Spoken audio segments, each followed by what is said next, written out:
আজকের এই আলোচনায় আমরা এমন 3টা দারুণ বিজনেস আইডিয়া নিয়ে কথা বলবো যা একজন ছাত্র বা ছাত্রী হিসেবেও আপনার আর্থিক স্বাধীনতার স্বপ্নকে সত্যি করতে পারে। চলুন আর দেরি না করে সরাসরি জেনে নিই আইডিয়াগুলো। সত্যি করে বলুন তো, মাসের ২০ তারিখ পেরোলেই আমাদের পকেটের অবস্থাটা ঠিক কেমন হয়? মাসের শুরুতে যে পকেটটা একটু গরম থাকে, মাস ফুরানোর আগেই সেটা একদম খালি হয়ে যায়। আমাদের সবারই তো এই অবস্থা, তাই না?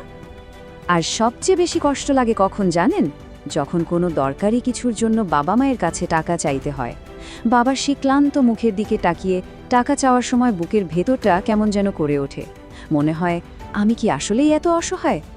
যদি এই অনুভূতিগুলো আপনার জীবনের সাথে মিলে যায়, তাহলে একটা কথা মনে রাখবেন, আপনি কিন্তু মোটেও ব্যর্থ নন। আপনি আসলে এক টুকরো না কাটা হীরা, যার ভেতরে অনেক সম্ভাবনা লুকিয়ে আছে।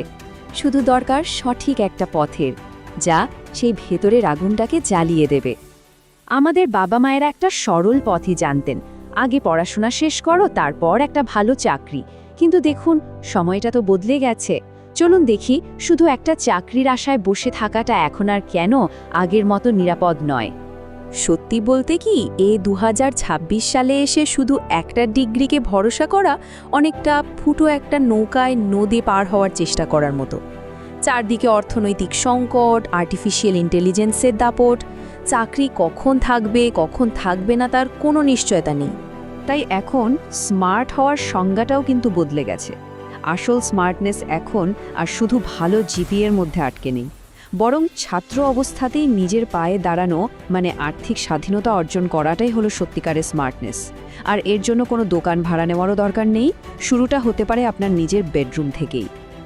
আমাদের প্রথম আইডিয়াটাই কিন্তু দারুণ ইন্টারেস্টিং। এর নাম হলো স্মার্ট রিসেলিং। না, ভুল ভাববেন না, এর মানে রাস্তায় ঘুরে ঘুরে কিছু বিক্রি করা নয়, বরং আপনি হবেন একজন স্মার্ট ডিজিটাল উদ্যোক্তা। চলুন দেখি ব্যাপারটা ঠিক কী। এর মূল কনসেপ্টটা খুবই সহজ।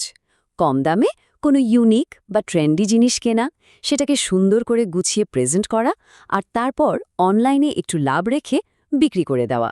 এখানে আপনার শুধু একটা জিনিসই লাগবে, ভালো জিনিস চেনার চোখ। শুরু করার জন্য মাত্র 3টা সহজ স্টেপ। ১. পাইকারি বাজার থেকে কিছু ট্রেন্ডি জিনিস কিনে আনুন। ২. বাসায় এনে সেগুলোকে সুন্দর করে ছবি তোলার জন্য রেডি করুন। আর ৩. একটা ফেসবুক বা ইনস্টাগ্রাম পেজ খুলে সুন্দর একটা ক্যাপশন দিয়ে ছবিগুলো পোস্ট করে দিন। ব্যাস! এবার লাভের হিসাবটা দেখলে তো অবাক হবেন। কি দারুণ ব্যাপার! ধরুন আপনি ২০০ টাকা একটা শার্ট কিনলেন, সুন্দর করে প্যাকেজিং করে সেটার দাম রাখলেন ৬৫০ টাকা। ডেলিভারি খরচ বাদ দেওয়ার পরেও আপনার নিট লাভ থাকছে প্রায় ৪০০ টাকা। একবার ভাবুন তো, দিনে যদি মাত্র 3টা অর্ডারও আসে, আপনার লাভ হবে ১২০০ টাকা। কিন্তু আসল ম্যাজিকটা হলো ব্র্যান্ডিং। মানুষ শুধু আপনার প্রোডাক্টটা কিনছে না, তারা আসলে আপনার রুচি আর পছন্দের জন্য টাকা দিচ্ছে।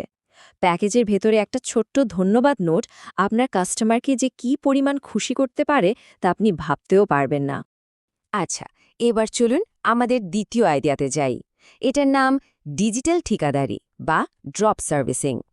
নামটা হয়তো একটু কঠিন লাগছে, কিন্তু কাজটা খুবই স্মার্ট আর আধুনিক।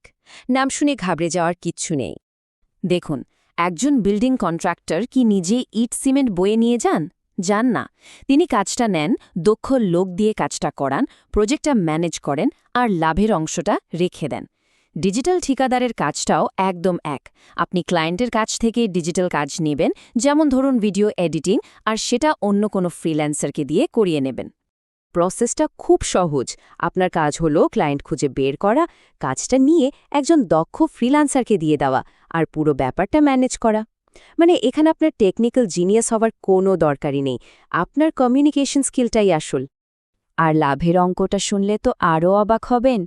ধরুন আপনি ক্লায়েন্টের কাছ থেকে একটা কাজের জন্য নিলেন ৫,০০০ টাকা, আর ফ্রিল্যান্সারকে দিলেন ৩,০০০ টাকা। কোনো রকম টেকনিক্যাল কাজ না করেই শুধু ম্যানেজ করার জন্য আপনার পকেটে চলে এলো ২,০০০ টাকা। এটাই হলো পিওর এজেন্সি বিজনেস। আমাদের ৩ নম্বর আইডিয়াটা তাদের জন্য, যাদের হাতের রান্নায় জাদু আছে। যারা বাড়ি ছেড়ে হোস্টেল বা মেসে থাকে, তারা জানে মায়ের হাতের মতো স্বাস্থ্যকর খাবারের জন্য মনটা কেমন পড়ে। এই যে একটা বিশাল কষ্ট, এটাই হতে পারে আপনার ব্যবসার মস্ত বড় একটা সুযোগ। এই মডেলটাকে বলে হাইপারলোকাল ক্লাউড কিচেন। এর মানে হলো আপনার কোনো রেস্টুরেন্ট লাগবে না, কোনো দোকান লাগবে না।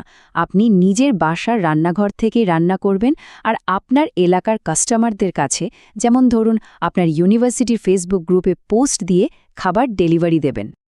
আপনাকে বিরিয়ানি বা কাচ্চির মতো ভারী কিছু রান্না করতে হবে না। আপনি ফোকাস করবেন একদম সাধারণ ঘরোয়া খাবারের ওপর, যেমন ধরুন গরম ভাত, আলু ভর্তা, ডাল আর ডিম ভাজি, কিংবা অফিসের কর্মীদের জন্য স্বাস্থ্যকর লাঞ্চ বক্স। বিশ্বাস করুন, এই সাধারণ খাবারগুলোর চাহিদায় সবচেয়ে বেশি। আর এই ব্যবসার সবচেয়ে বড় সুবিধাটা কি জানেন? এখানে আপনার ইনভেস্টমেন্ট বলতে গেলে শূন্য। আপনার মূলধন হলো আপনার বা আপনার পরিবারের কোনো সদস্যের রান্নার হাত, আর আপনার বাসার রান্নাঘরটা। এর চেয়ে ভালো আর কি হতে পারে? মনে রাখতে হবে, পৃথিবীর সব বড় কিছুর শুরুটা কিন্তু খুব ছোট করেই হয়। একটা সার্টিফিকেট হয়তো আপনাকে একটা চেয়ারে বসার সুযোগ করে দেবে, কিন্তু একটা বিজনেস মাইন্ডসেট আপনাকে দেবে সত্যিকারের স্বাধীনতা। হ্যাঁ, এটা সত্যি যে শুরুতে হয়তো তেমন অর্ডার আসবে না, আশেপাশের মানুষজন হয়তো হাসাহাসি করবে। এই ব্যাপারগুলো সহ্য করার মতো মানসিক শক্তি রাখতে হবে। কারণ মনে রাখবেন, যারা আজ হাসছে কাল আপনার সফলতায়, তারাই আপনার ব্যবসার পার্টনার হতে চাইবে।